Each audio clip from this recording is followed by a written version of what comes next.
We don't want you here anymore, leave you. Lazy person who works from home, my sister said angrily, and even my parents. Agreed, leave. I'm tired of a family that doesn't appreciate me and my dog. If they're going to act like that, then I'll do what I want. That's when I decided to get back at them. My name is Kathy, and I'm 33 years old and single. I designed websites as a freelancer, which means I can work from home using just my laptop. I have a spot in my house where I work, and I set my own schedule even. Though I had a good job, my parents started to interfere with my work about 2 years ago. One day while I was working at home, my parents came over to visit. As soon as they walked in, they glanced around the room and began talking. Mom, this house is really spacious. It feels like we could live here too. You're right, there's even a spare room, plus it seems like a waste for Kathy to live in such a big house alone. Yeah, let's do it. We moving his weekend. My parents didn't even acknowledge me and made all the decisions without consulting me. I made it clear that I didn't want to live with them and said, hold on, I don't want to live with you guys. What are you talking about? My father's face turned red with anger, and he shouted, you took control of this house, claiming it from your uncle, trying to make it yours. You've hit a new low. Takeover. I simply had a conversation with uncle and he gave it to me. Don't try to justify yourself. In any case, our old house is crumbling. Your mother and I are moving in here this weekend. In reality, this house was a gift to me from my father's brother, my uncle, who always spoiled me. The ownership is still under my uncle's name, but he gave me permission to use it however I want. According to my father, our family home has deteriorated significantly and it requires extensive renovations if we want to keep living there. My mother doesn't work and my father's income isn't very high, so renovating the house isn't feasible for us. That's why they targeted the house I inherited from my uncle. I wasn't happy about it, but my parents had made up their minds to sell their own house and said they had nowhere else to go. I couldn't leave them stranded, so I reluctantly agreed to live with them. But as soon as they moved in, my parents started making sarcastic remarks. Hey, Kathy, you're in your 30s already, right? Don't you think about settling down and getting married? I'm content with my job at the moment. If you keep saying things like that, you'll just push any potential suitors away. Why don't you take a clue from your sister? Well, my sister's marriage isn't exactly perfect, is it? But for now, I'm okay with how things are. At that point, my mother, who had been listening, chimed in. Hey, don't speak ill of your sister like that. Unlike you, she's married and has a job at a company. You know, I may not be married, but I'm doing just fine with my work too. You're always glued to your computer. Are you earning money through some sketchy methods? I earn my living through honest work. There's no need to be concerned. How dare you talk back to your mother? You're nothing like your sister. That's how it went. My parents kept comparing me to my sister. Yes, she has a job at a company, but she's only a temporary worker in an office position. I don't mean to belittle temp jobs, but I certainly make more money than she does. I understand that my parents' generation may not fully understand the idea of working from home, but it was still painful to constantly feel underestimated. Then one day, while I was preparing dinner, instead of my usually idle parents, the doorbell rang. Unexpectedly, to my surprise, it was my sister Sandy, carrying a lot of luggage. Huh, Sandy, what's happening? It's been a while. Kathy, this might seem sudden, but I'll be staying in this house from now on. I was taken aback and blurted out, "Huh, what a big house. If Uncle was giving it to someone, it should have been me." Wait, hold on, you're moving and starting today? I had no idea about this. Did Mom and Dad tell you I got divorced? You know, divorced, so I'll be relying on you from now on. Ignoring my surprise, Sandy went upstairs and claimed an empty room for herself. Despite my attempts to resist, my parents sided with Sandy, and I felt powerless to stop it from that point on. My stress only grew after her divorce. Sandy had quit her job and spent her days gossiping about me with our mother. "Hey, Mom, you think this dress is cute? Oh, absolutely, Sandy, you look so pretty. It suits you perfectly. Do you agree? It's definitely not something Kathy would wear right well. Kathy is more on the simple side. That's probably why she's having trouble finding a job. She just stays home and plays online. Mom, you can't just say things like that." As I was cooking dinner, they purposely made sure I could hear their conversation.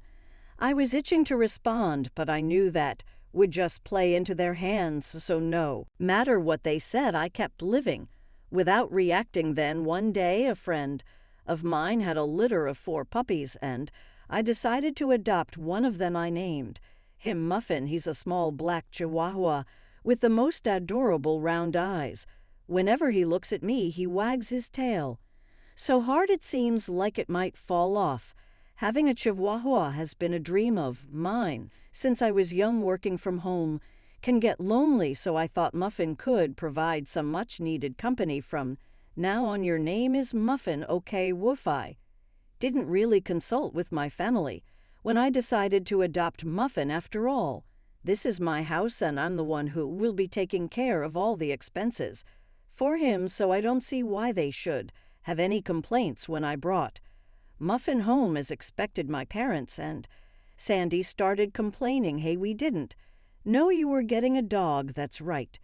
Dogs can be smelly. You know I can't stand bad smells. Kathy, how could you just bring a dog home without talking to us first? We didn't agree to this." As they kept complaining, I firmly told them, firstly, I didn't just pick him up off the street. A friend gave him to me, plus I'm the one who's going to take care of all the expenses for Muffin, so there shouldn't be any problem. What I choose to have in my house is my business. If you have any complaints, you're welcome to leave it first. They complained loudly, their faces red with anger, but within a few hours they were completely won over by Muffin's cuteness and began showering him with affection. "Aren't you just adorable? Are you Mommy's boy or Daddy's?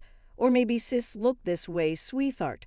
Wait a minute, what happened to their anger from just a moment ago? Was it all just a dream? My entire family became completely enamored with Muffin. From then on, they were always doting on him.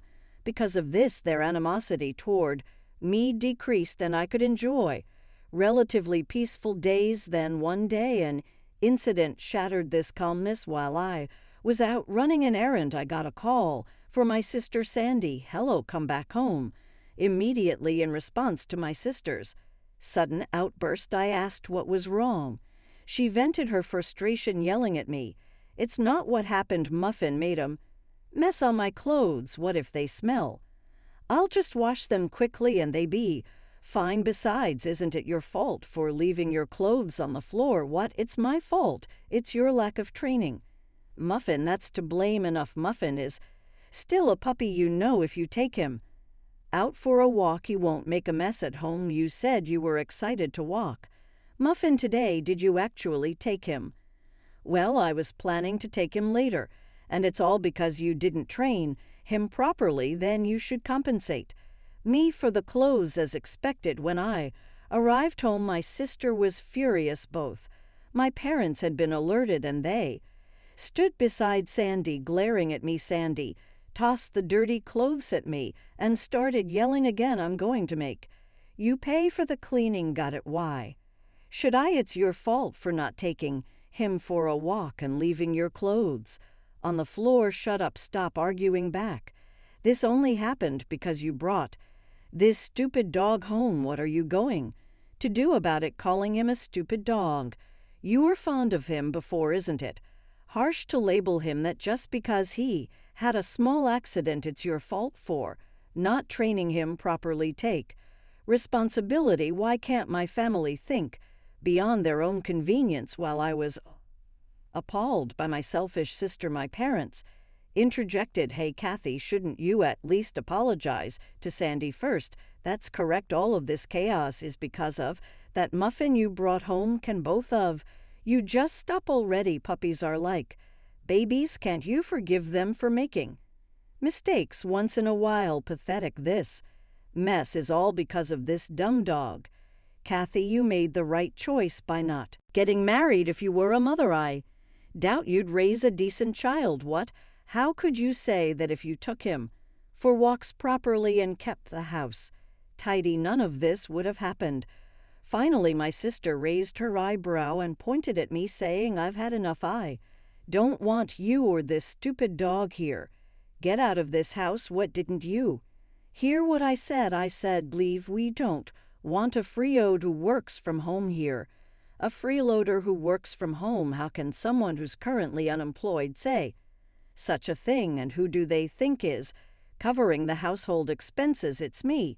As I stood stunned by my sister's absurd remark, even my parents joined in. That's right, Kathy, leave this house. Your presence only brings us bad luck. You're a jinx. All three of them kept insisting that I leave. In that moment, my anger boiled over. That's enough. I've had it. If this is how it's going to be, just wait and see. Fueled by a desire for revenge, I packed my belongings and left the house with Muffin. My sister's words only added to the tension. This is all because of you. If you had just done what I said, none of this would have happened. They still didn't grasp the severity of their situation, even though consequences awaited them, but I didn't care. Let them deal with it on their own. Hiding my smirk, I left the house with Muffin as expected. A few days later, my sister called in a panic. Kathy, please help.